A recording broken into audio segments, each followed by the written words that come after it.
with that, Mark, I'm going to turn it over to you. Thank you. Thank you. Welcome, everybody. It's great to see everyone. For those of you whose videos are on, please feel free to turn them on. Mute your audio, but I will try to bring some questions in.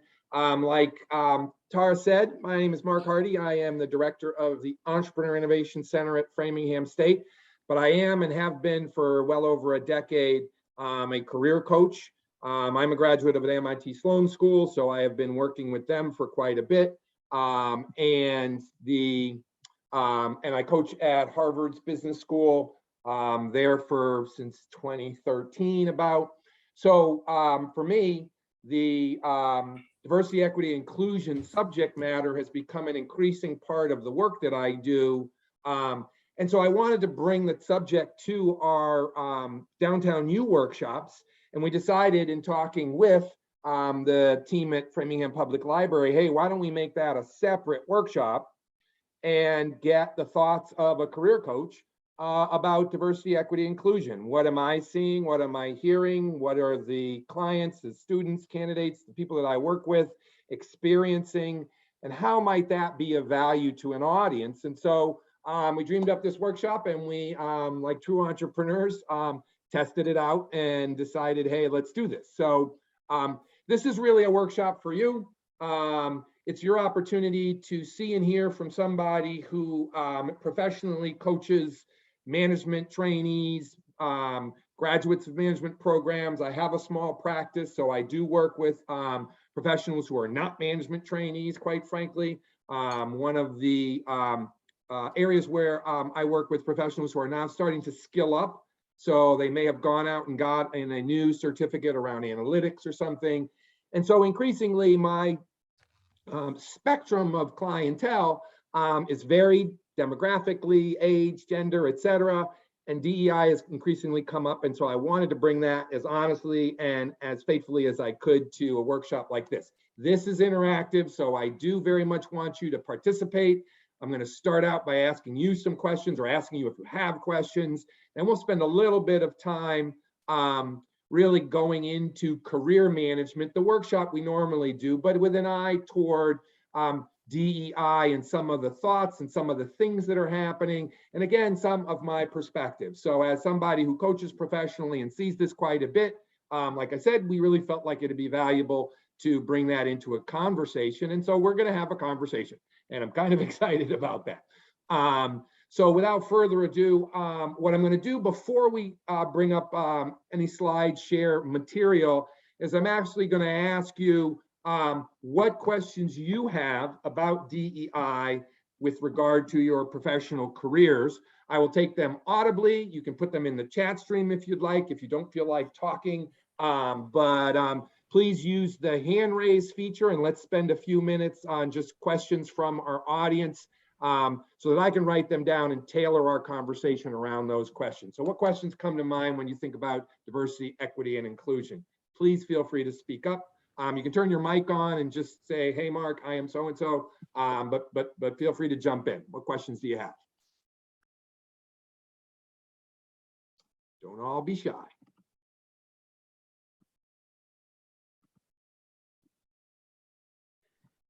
Hey, Mark, it's Eric from FSU. Hey, good to see you. Yeah, excited to be here tonight.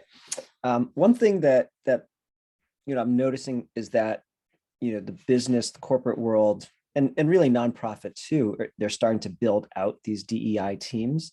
Mm-hmm. A lot of them live under the umbrella of HR, and I'm curious to hear you talk a little bit about where DEI work should live.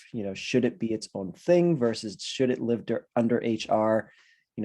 What does that look like, and what kinds of trends might you foresee? Awesome. So these corporates, nonprofits are all starting to bring DEI teams together, and early on we're seeing them under HR. And so what are my thoughts around DEI being under HR? What does that mean? What does that mean for you if in fact this is a career path you want to go down, finding yourself in the HR department? So excellent question. We'll get to that. That was one I was going to ask anyway, or get to. Good question, Eric. Other questions? Don't feel shy. Let's get a robust conversation going. You have a chance to talk to a career coach, and I will be as painfully honest as I can with regard to just sort of what I'm experiencing. Feel free to just unmute your mic and speak up, and we'll take questions.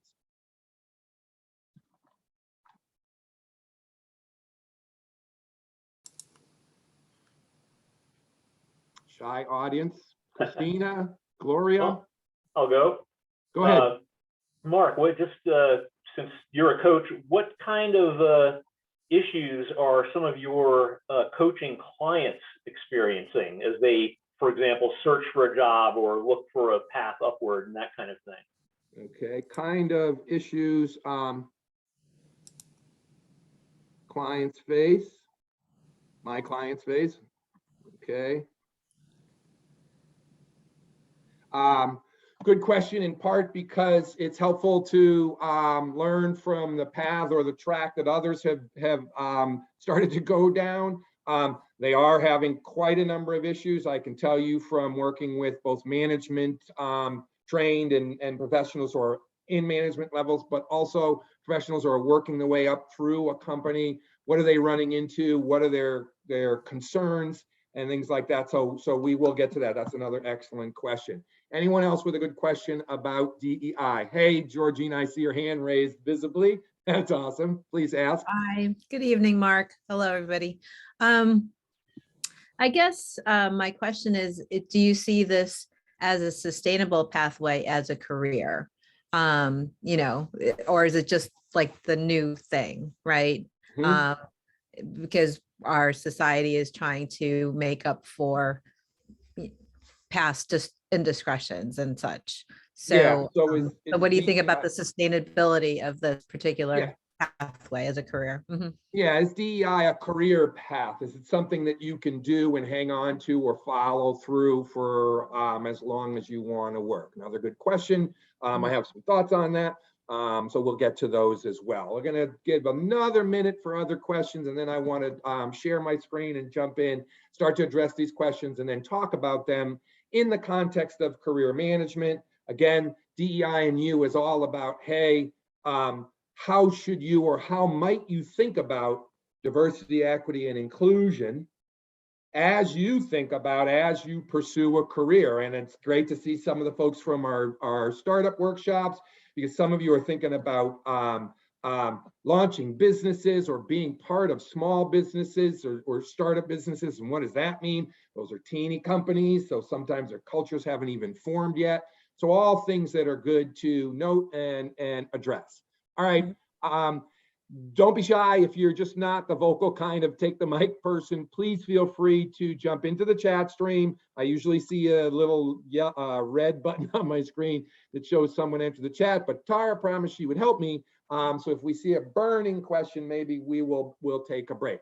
So I'm going to move to sharing my screen and go through some of the material that I've brought to this particular discussion. A little bit of overlap because we do a lot of work with career management, but again, the lens, the focus is on DEI. So let's get that going right now. When I'm sharing, I don't get to see your wonderful faces. So I might not be able to see the smiles or, like Georgina did, the physical hand raise, but we'll figure it out. I encourage all of you, I am not up at a podium giving a commencement speech. Please break in. If for some reason you really just want to jump in, say, hey, Mark, I have a question. Okay, let's go to share screen. And bear with me a minute while I prep the deck I would like to use. Get it to the first slide. That's always helpful. Okay. Here we go. All right. Honestly, as somebody who's a software developer once upon a time, Zoom can really use a better interface. Just saying. And then they change it all the time. So we're always, wondering how does it work now? So, all right, here we go. I do career workshops on a regular basis. A lot of the material I think is valid for our conversation today. So you're going to see a little bit of repeat, but we're going to be so focused that quite frankly, you may not even notice. And for several of you, this is new material. So that's awesome. Like I said, I can't see you. Please feel free to jump in. But we're talking about diversity, equity, and inclusion as part of career management. And I wanted to first and foremost make sure we are all on the same page with respect to just what is that, first of all, the acronym DEI, what does that mean? But also, what is diversity, what is equity, what does inclusion mean as part of that? And I've seen actually it used at Burton, the snowboard company, they use the term JEDI, which is a cool term to begin with, for justice, equity, diversity, and inclusion. So I thought that was actually a new twist on it. And I'll get back to Burton in a minute with some of your questions, actually. DEI stands for diversity, equity, and inclusion. Diversity is the presence of differences within a given setting, in our case, the work setting. Equity is the process of ensuring that processes and programs are impartial, fair, and provide equal possible outcomes for every individual, all of us, all of our colleagues, etc. And inclusion is the practice of ensuring that people feel a sense of belonging in the workplace, not feeling like an other or feeling as though in their workplace or their environment, they're uncomfortable for a variety of reasons. This particular definition comes from builtin.com. Builtin is a platform that usually in major cities is a good resource for local jobs, small company, new company, startup company types of opportunities. There's a Built in Boston, Built in NYC. A lot of the major cities have this excellent platform. I always encourage people to check it out if they're looking for startup jobs. In my opinion, as a career coach, DEI is in its early stages and can vary between companies and industries. So to Georgina's question and to Eric D's question, you know, the clients that I'm working with are seeing dramatic differences between companies, whether that's the degree to which DEI is an emphasis and it's embraced by its leadership team, or the degree to which that particular culture or change in the organization is put in from a priority standpoint, perhaps somewhere in the organization where you wouldn't think it would be. So to Eric N's earlier question, you know, right now, DEI is typically in the HR department. So when you are interested in diversity, equity, inclusion, or roles to that effect, or those particular types of positions in a company, in my view, and from what I've seen, and now this has been a few years of working with clients, DEI typically is in HR, which means you are reporting to an HR person. So you're not reporting to the C-suite or senior executives, you're actually reporting into someone who is head of HR, head of people potentially. I actually had a client who was looking at a DEI role in a young company and being asked to be the head of people and culture. So the title was people and culture, but it was definitely a DEI role, and yet it was still in the HR department of that particular company. So our conversation went back and forth around whether or not that was a good career path for this individual, because they did not see themselves as being part of HR in this particular organization. And they had believed, or at least based on the conversations, expected that it might be part of or closer to leadership team and have a great deal more emphasis, or for that matter, not so much be focused on hiring, but more on the overall organization and changes in the organization from a position of authority. So DEI is in its early stages. It can vary between companies and industries. And so when I work with anybody, when we talk about career management and DEI, again, to perhaps what Georgina was getting at, you know, it's important that you find the right role and identify that this particular emphasis, this particular role with its DEI mandate is the correct one for you, with or without that emphasis, right? So you need to be true to your own career goals. If all of your career you've imagined yourself as being an operating officer, or imagine yourself as being a sales professional, whichever part of the company you see yourself in, you need to be consistent with that and recognize that DEI is part of that and your original career goal versus it being sort of the headline or the title of your role. Your ability to have an impact or to influence is a function of where that role sits. Again, we're emphasizing how this is different in companies. So for most of the clients that I work, one of their biggest questions is, how do I have an impact in a role like this? Where should this role be positioned in the company? And will this give me the platform? Will this provide an opportunity for me to be successful and yet have the impact that I'd like, or to be able to really see and experience and make change in an organization? So again, from a consistency, from a career management standpoint, it's important that you identify role, that it's part of your career path. This is part of it. Be true to that, have impact and influence. To Georgina's point, is this a long-term career opportunity? In my opinion, as a career coach, I believe it is, quite frankly. I think you are going to continually see companies put a great deal of emphasis on how they practice and bring diversity and equity and inclusion into their organization. But again, to the question asked earlier, Eric's up at the top of the workshop. Right now, given it's in HR, is that your true career path? Is that where you want to go? Is that how you see yourself working in an organization? In my opinion, with a lot of people that I work with, it isn't. They're not trying to be HR professionals. They're trying to be operating professionals or sales professionals or product management professionals.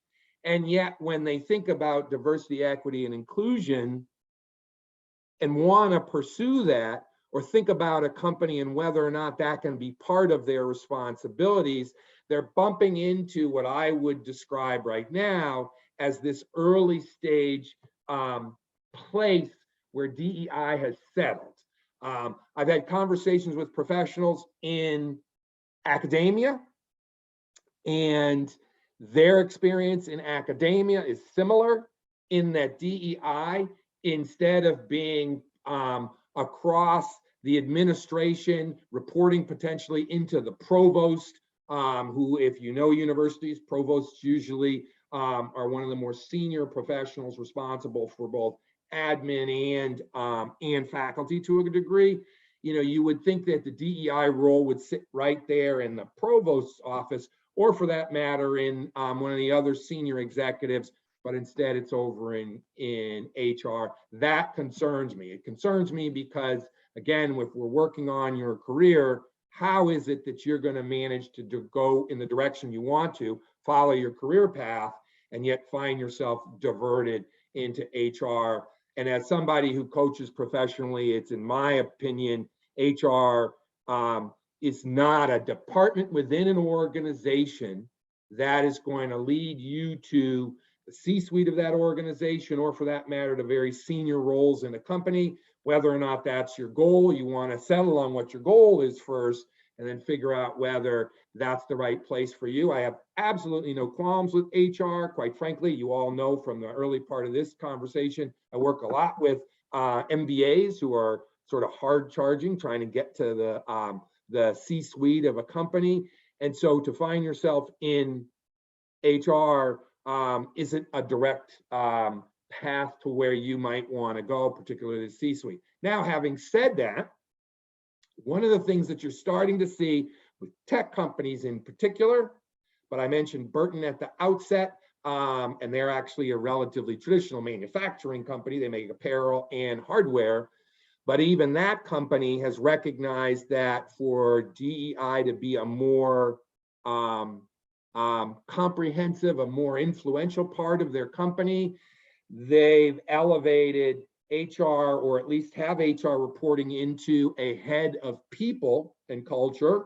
Okay, so in this example, that role was very senior and was actually part of the C-suite or part of the executive leadership team. And underneath that person, head of people and culture, was the HR department. So if we come back around to the way Georgina asked the question, and where Eric asked his question, there is, in my opinion, a movement now starting to emerge, and in particular in tech companies as I see it, where people and culture is becoming a very senior role, with HR underneath that. HR is actually the administration of hiring, onboarding, et cetera, and some of the training and culture within the organization. And people and culture as a role has often been identified in a little bit more of a higher or a more senior place within the hierarchy of the company within organization. All right, I'm going to move into career management and talk a little bit about that as part of this conversation. So again, I'm going to do a little bit of review here, but I do want to be sure to take any questions as we move along, and I will try my hardest to weave into this discussion how you should be thinking about DEI when you're thinking about career management. I don't believe that DEI is ahead of career management, but it's part of career management, much like you might consider going and getting a graduate degree, much like you might consider skilling up and maybe taking a certificate course in analytics or product or whatever. How you manage your career and how DEI fits into that is definitely underneath the larger umbrella of career management, and how you might consider it or think about it in that context. Okay, career management, for those who I work with, for all of you here, is proactively taking steps to direct and accelerate your career path and your career advancement. The most important thing you should be thinking about with respect to career management is that you are responsible for communicating your interests, your career, your aspirations, your goals, etc. So communication is one of your most important tools. Traditionally, we relied on resumes and cover letters as our primary means of communication in job search and in career management. And today that is in fact not the case. Increasingly, you're spending more time not sharing a resume, or for that matter, ever even writing a cover letter. Although a tip I'll throw in here is usually if you see cover letter optional on a job posting, do a cover letter, because companies are using cover letters as a filter for the people who are serious about that particular job. Just a little tip there: if you see career, if you apply for something and you see cover letter optional, have a cover letter ready and submit it. Career management, communication is probably one of the most important aspects of it. And so what I want to do while we talk about DEI is share a framework to help you think about how to communicate, and then talk about how we would contain or integrate within that the thoughts you might have, the questions you might have, or how DEI fits into that. So let's move into this career elements framework. It's from Tim Butler at Harvard. I think it's simple. It's easy to remember. It's sort of 4 things you should be thinking about as you go into any interview or as you're networking. The simplicity of it is probably what makes it work well, no matter where you are in your career. And so as you start to look for opportunities and start to think about roles and companies and whether or not they put an emphasis on or even express as part of their culture the importance of DEI, then that can fit into how you come and communicate and represent yourself, present yourself, interview for a particular role. The elements are relatively straightforward: identity, who am I; community, who's best around me, or what do I like around me when I work; necessity, we all work for pay, but you need more from a company than just pay; and then horizon, I believe good, talented individuals, without a doubt, see for themselves a goal or an aspiration that they have professionally. And so for them, there's some place they're trying to get to. And if you're going to manage your career, you want to keep that North Star, you want to keep that horizon in front of you and work toward it. So having a framework is helpful, because you're going to continually be put in situations where you're having to explain, talk to, present yourself. And being able to do that in a structured way is extremely important, because you come across as clearer, you come across as much more easier to understand, clearer in terms of what you're looking for, clearer in terms of what you bring, and also how you are of value to a company. I'm going to stop for a second. Tara, anything in the chat stream that I'm missing? Feel free to say yes or no. We'll move on. Not yet, so keep going. All right. Thank you. Put your questions in. Don't be shy, please. All right. We're going to walk through each of these, and I'm going to give you insight into how, with the clients that I work with, the questions that they have, how often DEI plays into this. And so, sorry, I'm getting getting floating controls, and I don't want them. All right, let's talk about identity for a second and recognize that as we begin to look at companies and want to see those companies have the type of environment, the type of people, the culture that we're interested in, it actually is very important that we be outspoken or at least talk about that. The most important thing in your identity is declaring or having a single sentence, a declarative about who you are. This is challenging when you're really young in your career because you've just finished your schooling, you're having your first job, you're starting to learn what you're good at, and you're still picking up skills.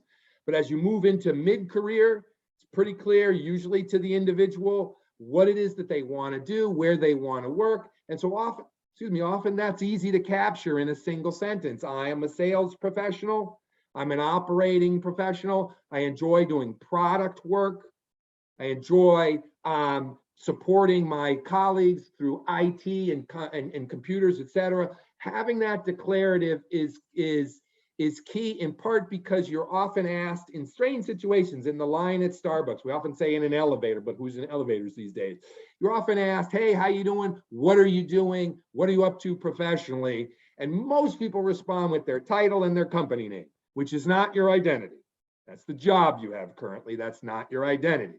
So to be able to say to someone, you know, I'm working in operations as, you know, head of operations for a tech company. I really like it. I'm enjoying a sort of sweet spot in my career as an operating executive or an operating professional. That's more declarative than I work for this company and I have a title. Narrative goes with declarative and often comes into a networking interview or when you're actually in a job application process where you're being asked to talk about your past and to talk about what you've done. And so summarizing or being able to express that without relying on just the jobs and the titles, companies and the titles in your resume, is being able to articulate your identity through narrative. What are the essence of your skills? Narrative always includes that. I'm good at certain things. I've done certain things. I know how to do these types of things.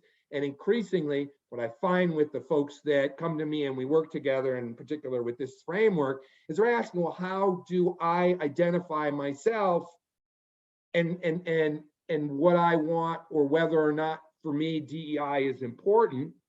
And so what I encourage them to do is to talk more in their narrative about some of the cultural experiences that they've had, some of the environments that they've been in where they've seen or enjoyed or actually had experiences where that kind of diversity or inclusion, that kind of equity of process really made a difference for them. And now it becomes part of who they are and they're able to express it. Or for that matter, you drove that particular cultural change in an organization and now it's part of your skill set. In a resume, in spoken narrative, in a written letter, you're invariably asked to talk about your skills, and here's where you really want to incorporate that in and talk about it, whether it's a peak role or something you might actually give name to. Our second element is community, and I think this is really where you have the best opportunity to talk about and to really communicate how important who's around you matters, what they look like, who they are, how they feel, and how you feel in the organization. We typically talk about community in the context of tribe or team, or who is it that we work best with. And here you have examples like a talented colleague with similar skills, perhaps a patient and fair boss, or younger workers on your team. What comes to mind? And increasingly, as you think about the environment you want to be in, you're in an interview, you're being asked, what is it you like about our company, or what is it that you want to see in your role? This is an opportunity to talk about who around you can make you better, experiences that you've had where you had a diverse team. I was on a team, we had such a nice mix of male and female, young and old, different perspectives, be they ethnic perspective or religious perspectives, that helped in a lot of our brainstorming, that helped bring new ideas. And I want that in my community. So you almost don't even need to call it out as DEI as much as just express a gut feel, a strong sense that for you to be successful in an organization, you need that diversity, you need that variety. You want differences of opinion, you want differences of perspective in the workplace that would attract you and make you want to stay and work hard. So in the context of this framework, community is really one of the highlight spots where you can talk about how important it is, bring that to the conversation, and really articulate the importance of diversity in your environment, not just to the HR person or the screen that you have on the phone or Zoom, but as you get into subsequent rounds and you start to talk to the hiring manager and other colleagues, how do they, who they are, what you see, how does that reflect the community that you're interested in? Is it diverse? Can you ask questions about equity and inclusion as part of that process? Bring it into the process. If you don't bring it in the process, trust me, it's going to get left out, and it's a reflection on you that isn't something that matters to you, quite frankly. Okay, necessity is our third element. Again, we're talking about this sort of structured way of communicating and talking about yourself in the context of career management. Necessity is our third element. I always say to people, what do you need from a company besides a paycheck? A lot of overlap between community and necessity, but what I would encourage anyone to do when they think about necessity is to really just laundry list all the things about job, work, your career, your personal life or your life, work-life balance, all the things that come into play, that come to mind when you think about a next job, a different job, going after some position. What is it that you want from that company? What is it that matters to you? Because quite frankly, when you're in those discussions, when you're networking, when you're interviewing, or for that matter, when you're just thinking about your career and you sit in front of a career coach, it's imperative that you paint a whole picture of what's pressing. Lots of things come into play, whether you're caring for an older parent, whether you still have young children, and so you need to be close to them, not too far away, and so remote work is a really good thing for you because you can work from home and get to school quickly or take kids to school in the morning.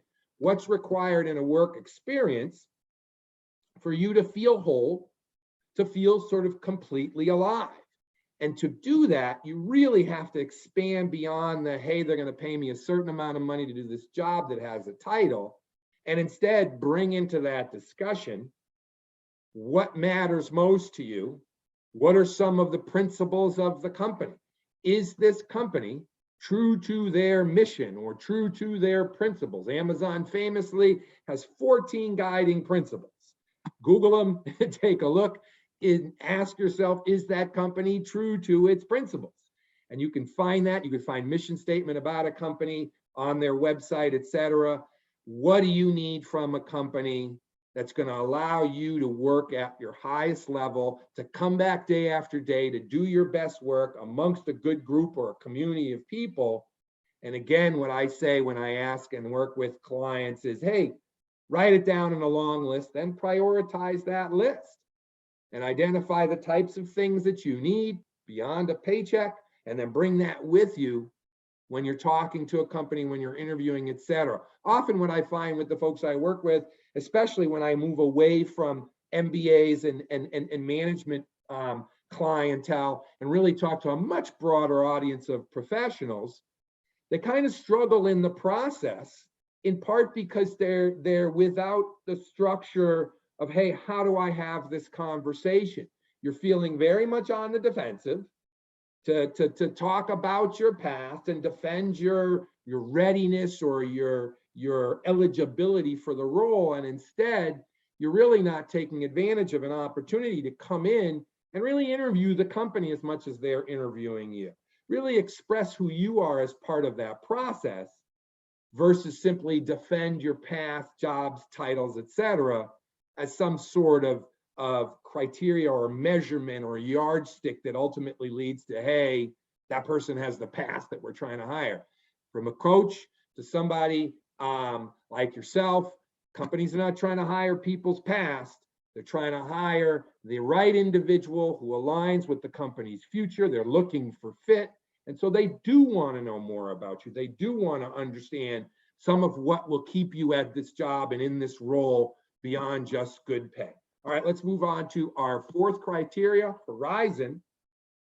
And let's talk a little bit about how the goals we have, where we see ourselves, and what we expect of our career as it evolves, and whether or not that's something that we can pursue and yet include in that process an emphasis on or a taking note of or paying attention to whether or not, you know, we're going to get to where we want to and still see DEI as part of that, still see that as an integral part of what's going to get us to be the success that we want to be, and what situations or roles or the type of work symbolizes success.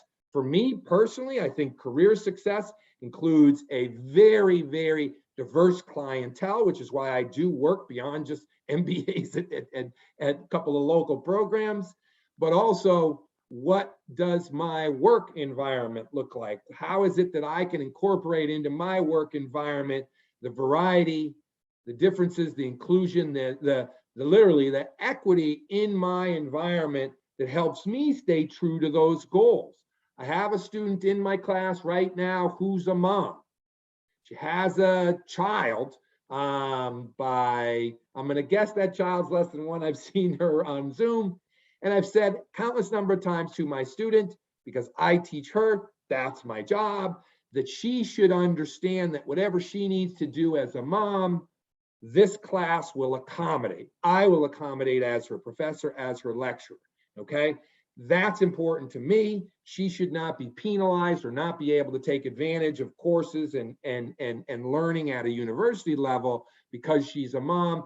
And so for me, Horizon, what I try to bring to my career is to sort of include and weave that in. It's something I just keep in mind, and I encourage anyone I work with to start to think about DEI, not so much as this acronym that you hold out and it's a person and they sit in the HR department, but where and how do you advance your career where that becomes who you are and is part of necessity and is part of your community and is how you identify yourself, so that increasingly more of us are getting into professional work environments and really starting to bring that with us, as opposed to the company presenting it to us as some piece or component of a hiring process.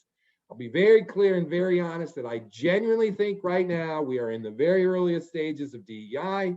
So some of the questions that you're asking are extremely valid. Why is it in HR? Why is it not part of the leadership team, the C-suite, as it were? Those are all valid questions, and I think you want to be cognizant and bring that with you versus just look at a company and expect that it's going to be there, because today, from what I've seen, the jobs and the roles that my clients bring to me and we talk about, we're just not seeing the types of roles or places in the organization where that's as much of an emphasis as it is in HR. And maybe we'll get there. I think we will get there, but increasingly, I think the onus is on some of the professionals like yourself who have to bring that to the conversation. All right, I'm going to take a break for a second. I'm going to stop sharing and see some faces and see what questions we have.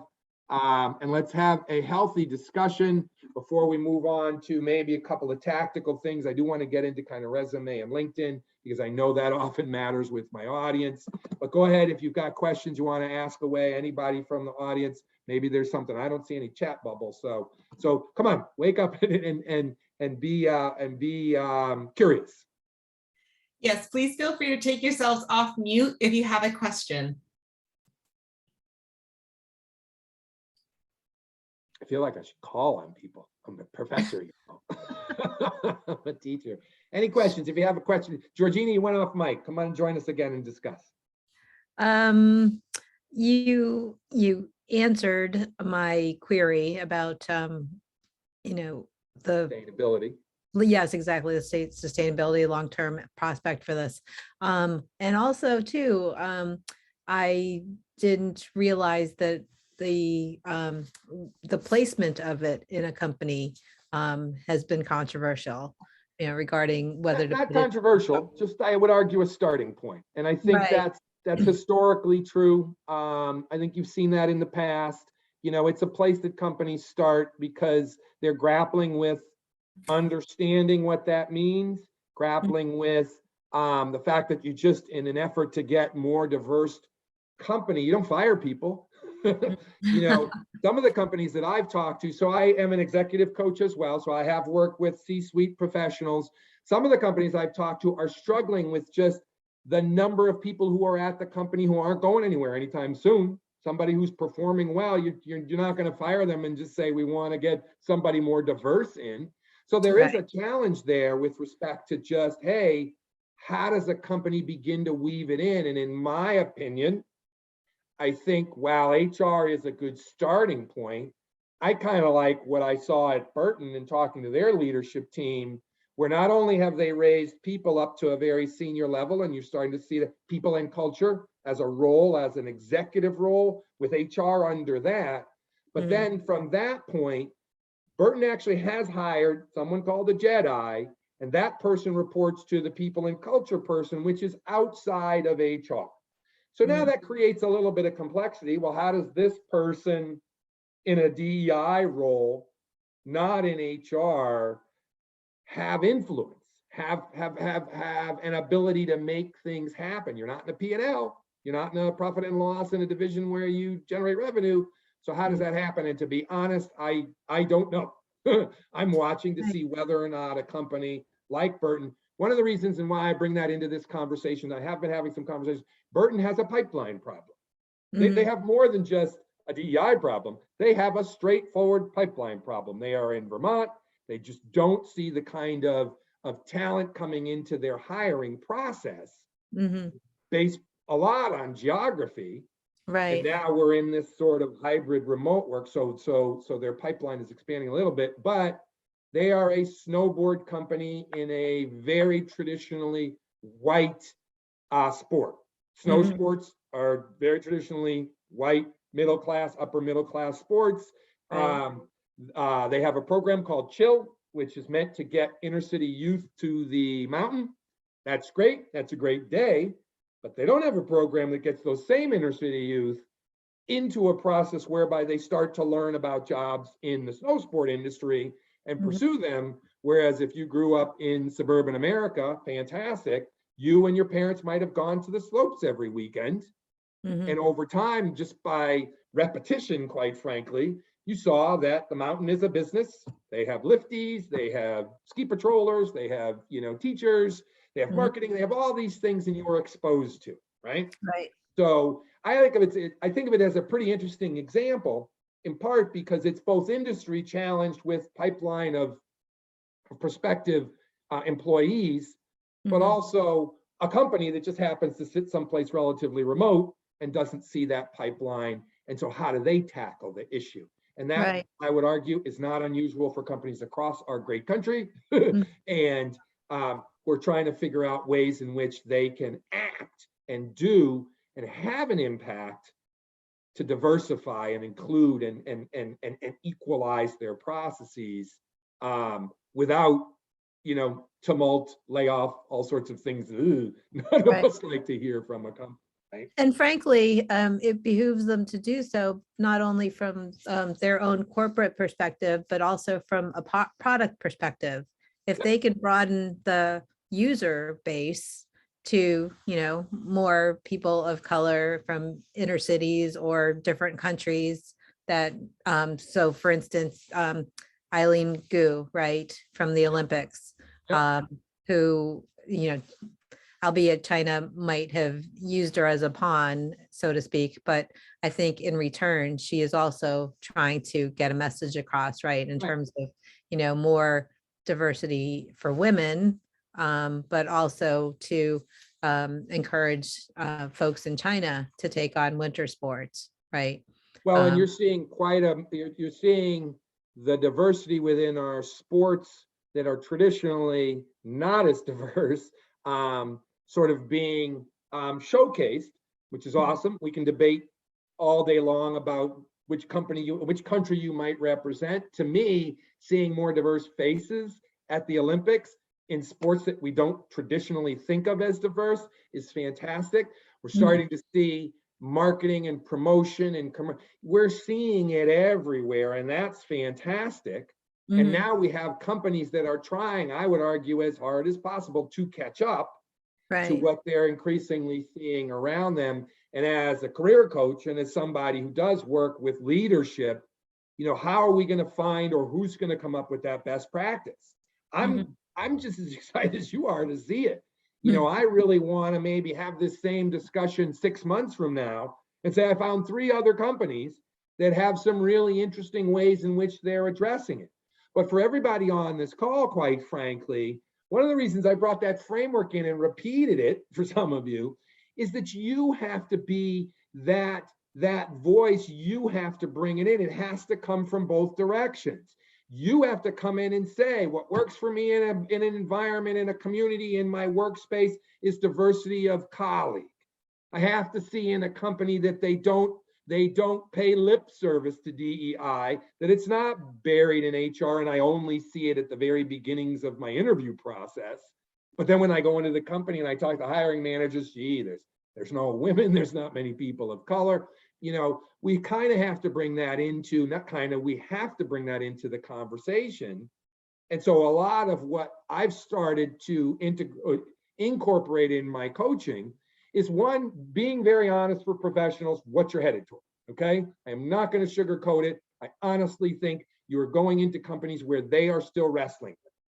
And I have a slide after this that says, hey, all of us, especially those of us who are mid-career, have probably had some training in whatever corporation we were in that was about human resources, others in our company, diversity of the employment base in a company. And it might have been something relatively quick. Increasingly, you see them online. So I'm an employee of 3 universities, and I get 3 separate directions via email to go through online training. And I have no doubt in my mind, many of you on this call, on this Zoom, have gone through that training. Bring that forward in your identity, in your community, in your necessity, right? Bring that forward in all of your CV materials, even though it's not a branded degree from some university. It's training that you've had that mattered to you and should be expressed as part of the material that you present when you are managing your career, looking for jobs, talking, networking, etc.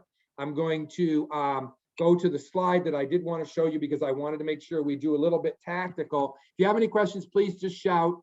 Bear with me while I share. I wanted to just add something. Yes. I'm a library trustee, and my name is Leslie White Harvey, and Leslie.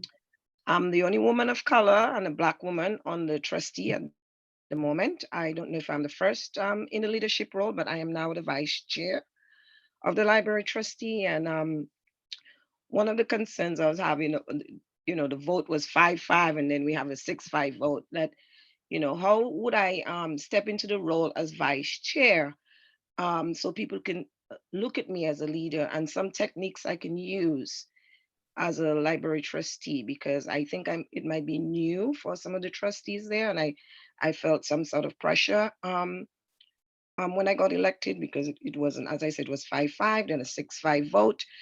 So I want to be able to step into the role and really bring much more diversity initiatives to the board. Mhm. And I expressed that in the meeting, and even when I presented, why I should win and why I should go up, I actually nominated myself because I felt that we needed some diversity on the board. So how do you think I can, or what can I do to step into the role of leadership and, hold myself and hold all of us accountable to really live up to the diversity inclusion that we all talk about?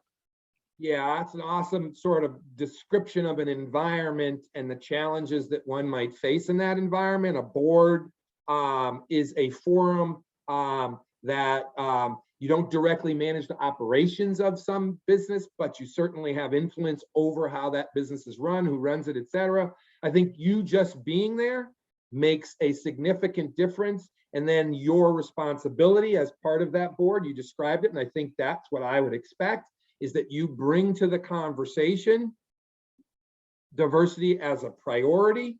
An executive that I work with who's also in nonprofit, she has broken down DEI into D, into E, into I, and has taken it upon herself to go and bring content and bring activity and bring not direction, but different tools and again, content that not only the board can review, but also because a board typically interacts with the leadership team of that organization.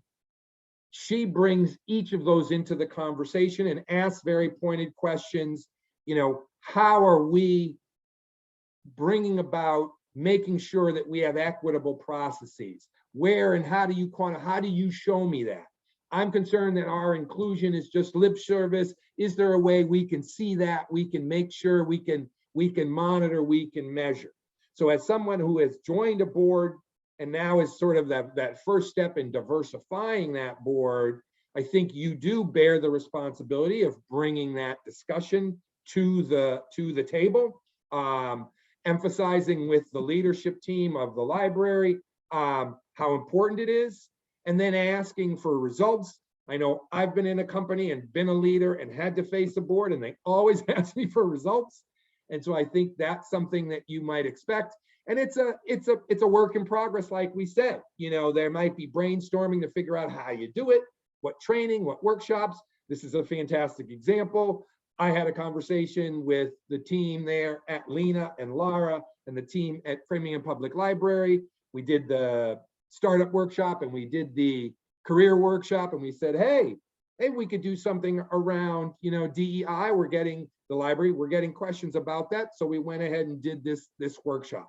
I think this is a good first start. I think we could do DEI a lot of different ways and more workshops, but this is one example. So when I think about your question, I, in particular, as a career coach, would say, hey, I think there's a responsibility on your part to really keep the conversation on the table, and then also ask for, and look for ways in which you see it in action and it can actually quantify. All right, while we were talking and asking questions, I brought up this slide, resume versus LinkedIn. I did want you to think practically about what we just talked about. Your resume looks at your professional past.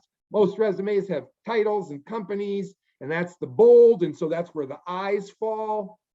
A good resume, in my opinion, has an opening summary section, not just a header, not just an objective paragraph, but a summary section that includes your skills, that includes perhaps highlights in your career, and can include some of the workshops or some of the things you consider important with respect to DEI. You have to include it, because if you don't include it, the assumption is that it's not important to you, and the viewer, the reviewer, the skimmer is going to rush right past that and look at company names and titles when they try to evaluate who you are. LinkedIn, I think, is one of the most profound ways now, and there are other platforms that you can have a profile, but LinkedIn is sort of the leader, that you can present and communicate who you are. And so you have a header, you have a headline, it lists your current job and your last education. You have something called an about section, which is free form text that you can use and say pretty much whatever you want. You also have something now new, I would argue, called featured, where you can include links of things that matter to you. And so for me, and for somebody who is passionate or is interested or who wants to be sure that DEI is part of how they're viewed, you want to start to use those sections to include whether it's articles or videos relevant. You saw something that was really interesting to you. You read something. I read a great article about Harvard University just recently and the work that they're doing. This wasn't part of my job, but it was work that they were doing on some of the challenges they face with diversity in their faculty. I kept it. I keep it as part of my personal library, and then I've included it and posted about it on LinkedIn. It's important that you use LinkedIn to communicate about yourself. And so I talk about the about section and the featured section. Don't bury things down at the bottom of your LinkedIn profile in activities or in certificates or education. Nobody goes that far down in your profile. Believe me, we do studies about these things at Harvard. You really are going to want to use the about section, the featured section, your header, quite frankly, where your picture is, and then some background. You're going to want to use those early sections of your profile to really get a lot of this information out, express the importance for your reader, for the reviewer, so that people can really see who you are. All right, I'm not going to go into the entire rest of this deck because I really wanted to keep the conversation here. I see, is this a question? Oh, that's a welcome to your feedback. Any final thoughts or questions? I'll open it up to the audience to just sort of express in any way what they're thinking. I have a question, Mark. Yeah, sure. In talks of DEI, how is it really seen in like a small business, not really a larger company where there's an HR department? So I'm wondering, like, is there some sort of creativity that goes in, like showing DEI in a small business where it's, like in their marketing or the products that they serve or just how they treat their customers? Yeah, in a small business, you've got to bring that to the company. A lot of small businesses that don't have HR, and so it's not policy necessarily.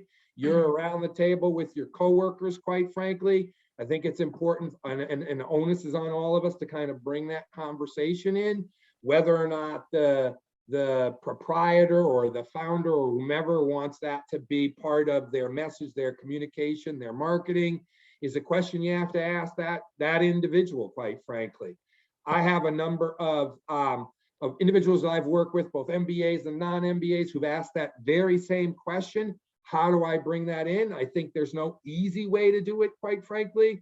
But if you're consistent with some of what represents you, whether that's profiles online or the materials that you use in the process to find jobs, then that's going to be known about you. And sometimes it takes just speaking up. It will always, in my opinion, be more challenging in small organizations because you just don't have the scaffolding of a department whose responsibility it is for culture in an organization. You just don't have that. Quick tip, quick note to those of you on the call. Companies less than 30 people typically don't have HR. Somewhere between 30 and 50, you pick up an HR person or a contractor. And as you get up toward 100, then you have HR because you now start to have departments, et cetera.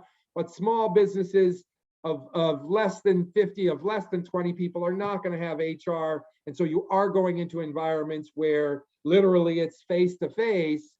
Can we have this DEI conversation? And that can be daunting. I would encourage anyone who's within earshot right now to practice, to make it part of how you communicate, to be practiced and good and okay with bringing it up in the conversation, recognizing that it's new. And again, like I said at the top, we're in the earliest of stages. Your proprietor, your founder of that pizza shop or that boutique may not know what to do either. And so for you to come in and with an educated or with some reading, some training, and bring that into the conversation, you could easily be adding value to the company that someone else didn't or couldn't, and that will make a difference in your career.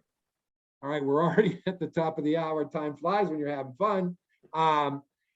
Great, Eric, we'll see you. Thanks, everybody. I'm going to hand it back over to Tara. This has been fantastic. I'd encourage you to jump on to some of our other workshops that are coming throughout the month and into March. I enjoy these tremendously. I enjoy seeing all you folks. Tara, please take it away. Thank you, Mark. Thank you so much for your time tonight. And thank you all for joining us.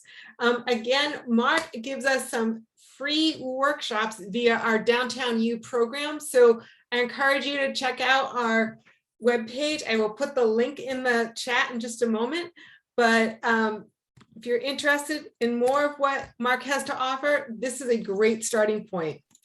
And I will give everyone one more opportunity for any last minute questions. Yeah, Eric. Mark, Yes. you've spoken obviously from the point of your clients, planning a career, that kind of thing. Are there any companies that you're aware of? And I know you've multiple times you said it's early days, but are there any companies that you're aware of that are or think they are well along with DEI and enough to tout that, like, hey, come look at us, we're doing great? To be honest, I have not seen them. Okay, all right, I fair enough. really have not. I used the Burton example because I interact with that company. I do know some people there, and I've talked to them about Chill and then the disconnect with their corporate and trying to develop a pipeline. And so I'm watching them to see if they become best practice, but I haven't seen it yet. And I've actually heard more horror stories through my clientele that, it's lip service in HR. And it pains me to have to describe it as that. But I mean, I'm on the watch, so stay tuned, as they say. By the way, I love that Jetsons background. You're here. Thank you. 70s cartoons. All right, I do have to run. This has been fantastic. Check in for some of the other workshops. Bye, all. Thanks Thank very you. much. Thank Bye-bye. you, everyone.